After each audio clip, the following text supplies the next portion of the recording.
is WKDU Philadelphia 91.7 FM. My name is Alberto, general manager of the station, and with me I have Lizzie, Noor, Dylan, and Michael, all from the band Mamalarky. Is that pronounced right, Mamalarky, or? Well, you got Livvy as Lizzie. Lizzie, I'm sorry. It's a common one. It's common. I call her Lovvy. Yeah, she always calls me Lovvy. On text. It's an autocorrect thing. It's Lizzie. Lizzie comes from what full first name? I am sorry. I even have it written down. It's Lizzie. No, and like you said our band name right, which is like kind of the thing that people get wrong the most. Yeah, exactly. Really? Yeah. How do you guys hear it usually pronounced? Mamalarky. We say Mamalarky. That's how we say our name, but people say Mamalarky, which is also cool. Mamalarky. That sounds like some kind of deep sea creature. So I think one thing to start all of this off, I was doing a bit of research on you guys, trying to see what you guys have already talked about. One interview I came up across was, I forget the title of it. I know in the title was something to do with ASMR. It was an ASMR video. It was you, Lizzie, and Noor, and I think I only watched 2 minutes, and I couldn't watch the rest of it.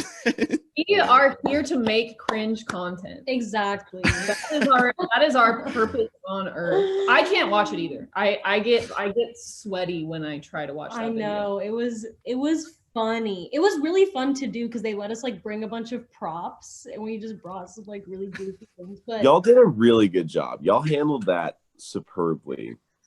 I was proud of my bandmates there. Good job. People watched that than I thought would. I think that had 12,000 or more. Yeah, it's I think it's sitting at a lot of views right now. Yeah. It's a lot. So you guys just might end up being the band that specializes in ASMR. Probably not. Let's have an ASMR album next. I don't know if we did a good job with that, honestly. Like the ASMR side of it. I was like, I will say, listening in, I think the host was going off less to ASMR. You guys were doing good ASMR, which I didn't like. Hey, I feel like now that I'm looking back, I feel like he wasn't trying to do as much ASMR, but we kept being like, okay, now let's try this. Because we brought so much stuff. Wasn't there like a clock too? And we were like, we have things? Yeah. We were like, we have things. And we pulled out like a Pokeball grinder. We had like a bag of things. Sorry. Nuts. The highlight of that day were the Sammys. There was good food there and we really took advantage of that. Yeah, they got like banh mi. I think I ate like 3. We were like, yeah. Okay, anyway. I'm glad that you did your research. Yeah. Yeah, and that wasn't the fun part, finding the ASMR one, but 2 minutes in, I decided that was enough to see what this interview was about. You probably got a good idea. Yeah. So just leading into that, I think not really an interview, but just more of a review. And this was one that I think was really great for you guys. It's from Pitchfork. The Pitchfork review you guys got, I thought that was great, that to get on a pedestal such as Pitchfork. How do you guys feel about that? I feel pretty excited about it. I mean, when it came out, we were like, yes. Whenever something like that happens, there's always screeching happening in the house. We're saying Pronchvik a lot. Oh, we were like trying to think of different ways to say pitchfork. Yeah, we were really excited about that. Like, poop. I don't know. Yeah, it really went off the rails. But yeah, it was really exciting. Like I feel like it's one of those things where it's like a box that you check off, you know? Oh, most definitely. I think any artist is also like, are we gonna get skewered, you know? But we didn't. We came out okay. Minimally skewered. Now we know the exact metric to rate our musical abilities. Yeah. So that's nice to have on deck. Exactly. Did they let you guys know beforehand that they were gonna do a review, or did you guys find out the day it was released? We knew about it pretty far in advance that it was going to come out, but we didn't know what the rating was going to be or like what they thought of it. ahead of time. So we were just like, what is going to happen, you know? Right. On our radio. We were definitely trying to manifest and summon. I was like 9.8. You guys were more up. But yeah, it was cool. It was really exciting to see all that stuff come through. And I think that putting an album out in this weird age kind of opens up those opportunities because there's just less coming out. And I'm definitely curious to see what happens, you know, like October 2021 or whenever shows are like really coming back. I feel like there's just gonna be a lot of bedroom albums. I'm sure everyone's thinking about that, but I'm excited for that. But I'm also like, yeah, I think we're very lucky, even though we couldn't tour on this album, that people wanted to take time to listen to it because it's a weird stagnant release time. It is. It is. I've seen some bands going in the form of making albums that describe their feelings about the pandemic. I've seen that a lot in this recent year. And I guess one question now is, got the album released, Mamalarky. With the direction you guys are in right now, do you feel like in the future you guys are going to head into some, I guess to say, other genre? I don't really specify music albums or bands by genre because you could go into some sub genres. So for yourself, guys, where do you feel you're heading now after your 2020 release? Ooh, what do y'all think? I don't know. We luckily we have like our own little recording space in this house we live in, so it's kind of like whatever is on our mind is something we can jot down really quickly. I think stray away from genreing our music, but I think there's some new things coming up, and definitely like there's songs that we've written about this dreadful time that I kind of feel like don't need to be put out, like they're just for us to process what's happening. And yeah, one of my friends who has a project called Tamra Flash was talking to me about writing music that is projecting what you want from the world and what you want to feel, and I really like that idea. And I hope that I can channel that energy instead of just being like, I'm sad, like this is a bad time, I want it to be over. Like, yeah, I'm excited to be writing music that is energized by a good future. Yeah, I think that mostly we categorize music by like emotion, and then the genre is up for critics to decide for us, I guess.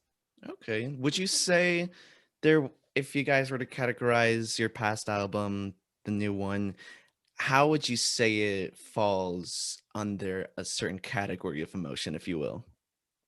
Maybe like naiveness, or like naiveness and excitement and eagerness, I'd say. Do you feel those things? Like it's like song to song. Yeah, it's very song to song, and that album was like very like the process of recording it maybe reflects different time periods that we've all been through and like different states we've all been through. But when I listen to it now, I'm like, wow. And I think anyone thinks this. If you look at a freaking picture of yourself, this will be on YouTube. You don't have to censor. You will see your little naive face from 2019, and you'll be like, you little idiot, you did not know. And that's how I feel. I'm like, you really didn't know what was gonna happen, you know? So yeah, that's where the naiveness comes in. But yeah. Nice way to categorize that. I guess switching gears now, I've seen that you guys played at house shows before, and as many bands, especially noticing here in the Philly area, that's how many bands get their start, playing around house shows everywhere and then just rising up like that. So would you guys say there were any memorable times, any good or bad times at house shows that you feel were maybe just the tipping point or something, or maybe it went on to bigger heights for you guys, you know? I've actually never played house shows with y'all, so Yeah, Noor had the privilege of joining past that diving into those shows.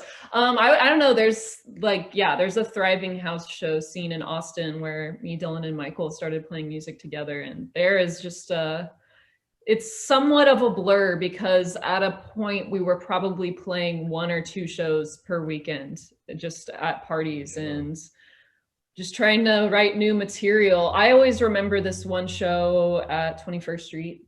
Yeah, that's what I was gonna say. A mosh pit, which I don't always like our music draws that out of people, but they were just really eating that up. And then we played a show at Pearl Street that I oddly remember as being like, I don't even think it was that. Do y'all remember a Pearl Street show that for some reason showed up? They always showed up at Pearl Street. I don't think I remember that. I just remember there being lights, and I remember being on stage and realizing like on stage is in the corner of the room. Yeah, in the corner of the cafeteria that the people who lived there used to eat in. Yeah, exactly. Like, wow, like what we're creating together is really cool, and like as long as I feel that way and the 3 of us feel that way, like at the time, that's what matters. And I think playing those kind of shows over and over again can show you that. You're like, I played terribly this one night and everyone loved it. I played so well this other night and people were so disinterested. Also, do y'all remember on New Year's Eve that one time where we got booted to like a 12:30 set time, and we were like, for no reason, like we were gonna play at 11 p.m. and then like the band that worked at this venue was like, no, y'all play at 12:30 now. And we were like, well, fuck that. We immediately left to our friend's party and just played a house show just at the party. Like they had shit set up, and we were like, oh, we just got moved back like 2 hours. Can we just come play a set? And they were like, yeah, come on, let's go. And we went there and played like 4 songs. That was really cool. Yeah. And it was a garage. It was a very small garage. It was like 100 people smushed in it. Like it was really loud. And I thought you saying garage that signified a different garage. A go-kart garage. It was sized for a go-kart. It was stressful. I honestly, Michael, I remember you being like, why are we doing this? Why am I setting up 5 keyboards? And like some of our friends, like our friend Nick came with us. Like some of our friends like migrated. They were like, oh, you told us the set was at this time, so I guess we're gonna go to this party instead. It's New Year's Eve. Like that's kind of like you plan your night around that time. Yeah. So yeah, it was bizarre, but that was really memorable too. Nice. So now with maybe, I mean, who knows really, to be honest, when this pandemic is going to be over. Some say it might be this year, maybe not, I think next year. But when the time comes, besides live music, because we'll go into that in the next question, but besides playing a show somewhere, what's the first thing you want to do just after the pandemic's over? Something that you've been really missing out ever since it started? I'm gonna go to the club and lick the floor. I'm kidding. What the hell? I just miss the so much. I don't think that was a good idea before the pandemic. But now it is. But she always was doing that, weren't you? Always licking the floor. I'm just kidding. That's why we call it maybe it's a power move, you know? I'm just kidding. I just miss doing like weird, like reckless things. Not reckless, but like reckless in a pandemic things with like random people and just like feeling secure, meeting new people and, you know, all that jazz. We're probably just going to stay inside, continue avoiding hanging out with people and recording music. What about you, Dylan? I want to eat out at a restaurant. Ooh. I've done that, and I work as a cook, and I haven't eaten out at a restaurant since March, dude. I miss that shit. Sitting on a nice patio, little marg, little chips. I don't know. What do you? Dave and Buster's. Well, let's not get ahead of ourselves. Baby steps, Noor. One step at a time. Okay, it's a lot. You're gonna lick the floor at Dave and Buster's too. I got those carpets. Lick the game handles. You can make that into an Instagram trend, I think. Just not the ice cream licking one. If you guys remember that. That was kind of fucked up. That was horrible. I remember the one where you would go get an ice cream cone and then people would just grab it from the top. That was That's also more a thing. innocent. Man, That was a funny one. the pandemic brought out weird trends, that's for sure. So, next question. So now let's talk about live shows. After the pandemic's over and everybody's feeling safe enough, confident enough, and performing somewhere, where would you guys go? Just doesn't even have to be in the States, maybe, you know? Yeah, we definitely want to go to Europe. Yeah. And Japan. We have a really big, not big, big to us fan base there. Really interesting. Yeah, it is really interesting, and we're really grateful for that. And I want to go to Nintendo World. Dude, Nintendo World with Mamalarky would be like, the energy would be That would be really so high. fun. But also, like, I've been wanting to play another show in Atlanta for a really long time. That would be really fun. Only played one. Yeah. Exactly. Only one, wow. So talking about cities, you guys want to play in Austin. Have you ever played in Philadelphia? Has that No. ever been an We Oh. That always was- haven't done the Yeah, East we were Coast. going to last year. We were like planning a Northeast tour for like August or September or something. Yeah. But you know how it goes. But yeah, we really want to play Philly. I know a bunch of people who live up there actually. Nice, great. I mean, we definitely love to have you guys in for an in studio whenever I don't know when that's gonna happen, probably next year as well, when everybody's comfy again. But no, yeah, Philly's a great city. It's not what I like about Philly is it's not New York. That I have friends in New York that live their whole life and they have yet to know the whole city. Whereas Philly, and I'm guessing Austin as well, I'm not sure the size of it, but Philly, being how small it is, you can get a good perspective as to where everything is, and it's just a more cozy city, you know? Yeah, Yeah, I've Austin's never a lot been. like that. So I read that you guys moved. Was it all of you that moved from Los Angeles, or? It was me We all and left Dylan there. moved to LA. We met Noor there, and Michael stayed in Austin and was touring. We were all kind of touring at a certain point, and then just reconvening. Okay. So yeah, I don't know. Now we're here, and now Dylan's gonna have to reconvene here for the four of us to get together. But it's closer, so that's Right. So I saw that you guys don't really like, I guess one word is the vibe that LA gives off, and you guys were looking into moving into Austin. Is that so right? we're from Austin. We're from Austin. Oh, Yeah, that's okay. where me, Michael, and Dylan grew up. But I think, Yeah, I don't think that's necessarily true. Livvy loved the vibe of LA. I mean, Livvy is so LA. Come on.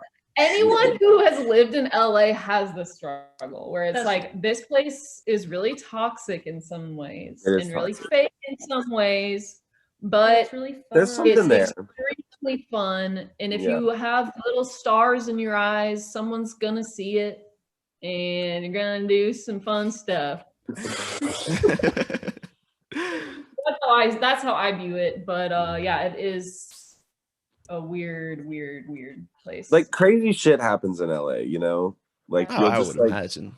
it's like the adventures and like situations you find yourself in are ridiculous. But like you said, it's toxic. It's like like everyone's so gross and fake and like also, ladder climby, you know, like yes, people are always trying to get on top and you're just like, like Jesus. if you look at some random man at a show who like came to see you, there's just like this glaze of like, I'm not connecting with you, I'm just here for the ladder.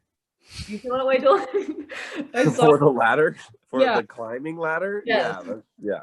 Mm. and there's Okay. smog, like that, being out of the smog Oh, the Smog. smog. and the fires, like Yeah. that's great. Being out of that That is is right, yeah.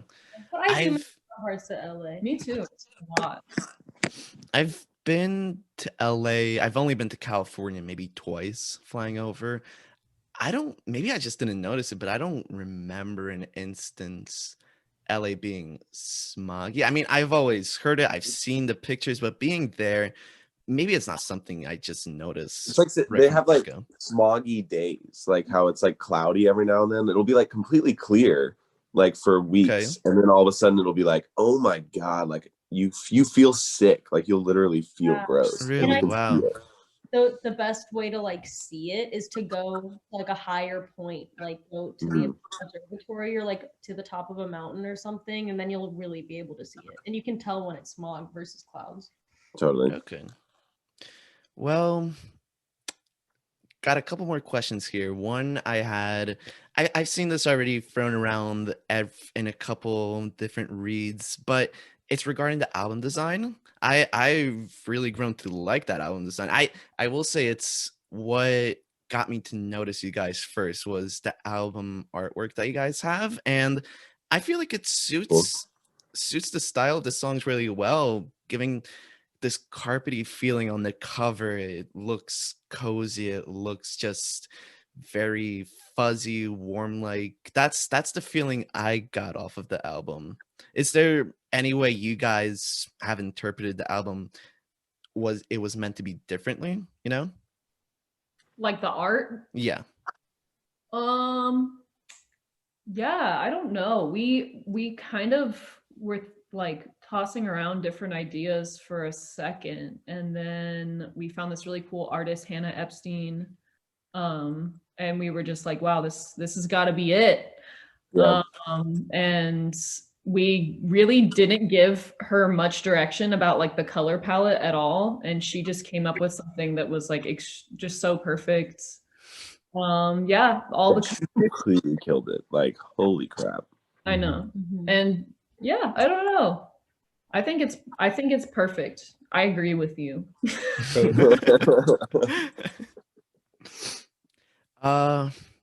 So I have one more question around maybe it'll go into more discussion, but I read up you, especially Lizzie. The V with The V. V. The V? Yeah, it's like Livvy. It's short for Olivia. Livvy. Where was I reading? Okay. Livvy. It's likely that someone else got it. Yeah. I saw that you guys, this definitely interested me, that you guys have many houseplants now. Where you guys live, Livvy? Do you want to see some right now? By all means. I can even show you guys some of No, mine. no. We have this weird cactus. I mean, I was just gonna go all the way. We have a plant room. I don't know if the lighting is right, but okay, here's like a little plant tour. Some of them are outside because I'm hoping it's gonna rain. But This is awesome content. We got plants. So We got many. plants. Yeah, and that's really nowhere close to all of No, it. we got plants in our rooms. We got Just plants give us a tour of y'all's whole house, just on the interview with your computer. An impromptu house tour. Show you the rat. Yeah, show the rats. Show the dead ones. Yo, like that's. I knew y'all would like that. We haven't checked Gotcha. the attic in a couple days. We'll Yeah. think it'd be going on up there. But yeah, plants. We have a shitload of plants. So No, let's move this into rat talk.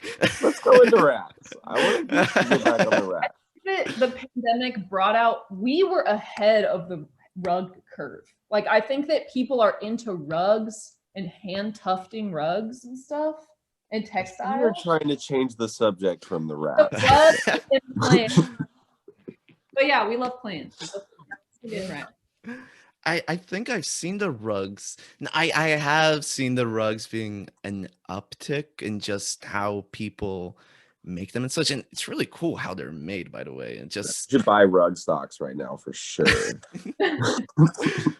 it just looks like enormous, like extra large stitching, which I think looks great. It looks just abnormally sized, but I actually wanted to go into houseplants and see, is there anything during the time now that you guys have seen an uptick in what you've been doing that maybe you haven't realized, but maybe just it's grown into it and you haven't realized until maybe this call now, you know? Okay, I am very late to the curve on this one, but I have been more into Animal Crossing. Oh, So okay. it's like an early pandemic era thing, but I am constantly checking turnip prices. I just got her on the turnip shit. Yeah, so for me, that's a definite uptick, just escaping to this little reality where all my friends are animals and they all have to talk to me and be nice to me. And give you And gifts all I have to worry about is shaking trees. and looking cute. Yeah. So for me, that's kind of something I've been spending more time on. I don't know about y'all. I've been skating a ton True. and just Nice. like really working on it, but just getting my ollie down. My shove is almost there. I can almost do a 180 front side. How long did it take you to do an ollie? Because I've been in skating. I've been skating when I go to school to get from point A to point B. I am horrible at doing tricks. How long did it take you just to make myself feel better? I've had a skateboard for like 4 years and like I wasn't really doing it consistently. There would be like times where like there was a month in LA where I would go to the skate park like every now and then and practice. But like over the past like 3 or 4 weeks, Yeah. right? I've just been like going literally almost every day and just like trying a bunch of things that I don't necessarily even feel comfortable with yet, like going up and down ramps and like turning around, hopping off curbs, like trying to do a kickflip even though I'm not even close. You know, it's like doing stuff like that really helped me. But I feel like only within the past week have I been like consistently getting all the wheels off the ground. Right. Gotcha. Okay. Well, that helps. I have so many friends that are all pro skaters, if you will, definitely leagues ahead of me, and just it's stressful to get into it, but I just gotta grow that confidence. I also only go to the skate park at like 10 a.m. and then I leave after 2 because A, like COVID, I don't want to be around people, and B, nobody is at the skate park, so I can just like suck and be bad and like not care. Not be embarrassed. Yeah. Anything else you want to say? Pandemic life, I don't know if it's changed too much for me. Yeah, Michael's just playing his little keyboard. I'm Michael's still playing keyboards. Trash in the yard. Yeah, we've been burying all of our food. Yeah, food waste. Not before you eat it. Just burying it. Yeah. Like, the second you make it. What Yeah. about you, Dylan?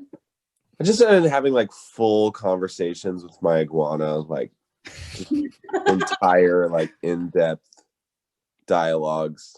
Two-sided. Where's Carl? Can you show the internet, Carl? I can show the internet, Carl. I can show Carl the internet, but he won't care as much. I'm always too trying to good show for him YouTube videos, and he's like, dude, don't give a shit. He's up. He's chilling.